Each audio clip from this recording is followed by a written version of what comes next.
Okay, this kind of activity is very important for academic fields as well as industry fields. So we get together, also different fields, and make some good relationship and making a network for their careers as well as their institutions. So it is very important activities in this area as well as in all over the world.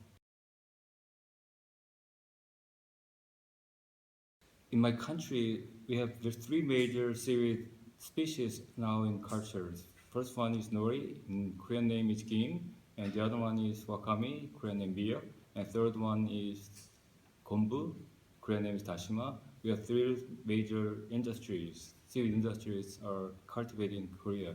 Also, their cultivation is located in southwestern part. In that part, the seaweed industry is very important for their incomes, everything.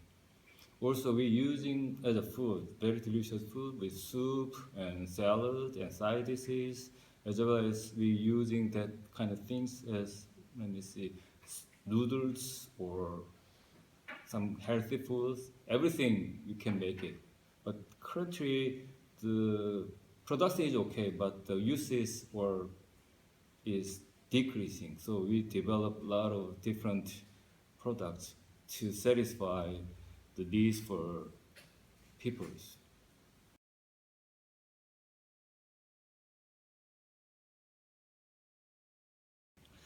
I was a principal investigator for using seaweeds as a carbon dioxide sink for 5 years, start from 2006 2011. That's a government-supported project to verify or to see seaweed can be a sink for carbon dioxide against global warming. So we did some pilot farm. We name it Coastal Carbon Dioxide Removal Belt. It's a kind of pilot seaweed farm to verify seaweed farm is carbon sink. We measured seaweed biomass. We support to be a carbon inside of that one tissue. As well, we measured seawater chemistry to figure out dissolved inorganic carbon goes to seaweed or that kind of things. So we measured two different things. One is seaweed biomass, the other is water chemistry. And it ended up with about 10 tons of carbon dioxide could be incorporated in seaweed farm. So we did things is kind of for measurable and reportable and verifiable. That's MRV for kind of recognition as a seaweed sink. But unfortunately, we live in the land, so we just recognize the sink as trees, which stand for decades.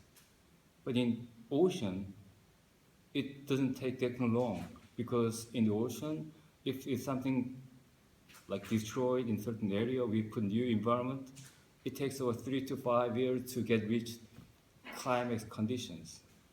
But in the land, it takes more than 50 years.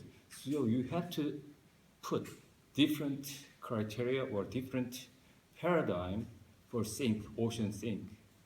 So, but unfortunately, we do not accept that kind of thing. But I have to convince and persuade the people seaweed could be a sink for carbon dioxide. In addition, now we have some ocean acidification experiment.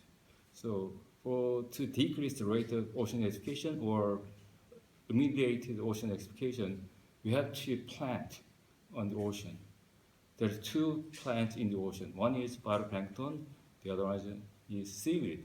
So there's two things we have to not make a global okay.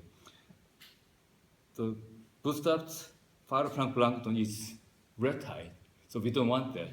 But putting seaweed in the ocean is good because we could develop seaweed farming. One for our income, the other one is to mitigate or adaptation for global warming. So seaweed farming or seaweed aquaculture beds are good for our industry as well as income, as well as good provide a very good environmental services, including like adaptation and mitigation measures in context of global warming. So that's the reason why I did that kind of experiment. Also, I'm still doing that carbon dioxide thing for seaweed farms.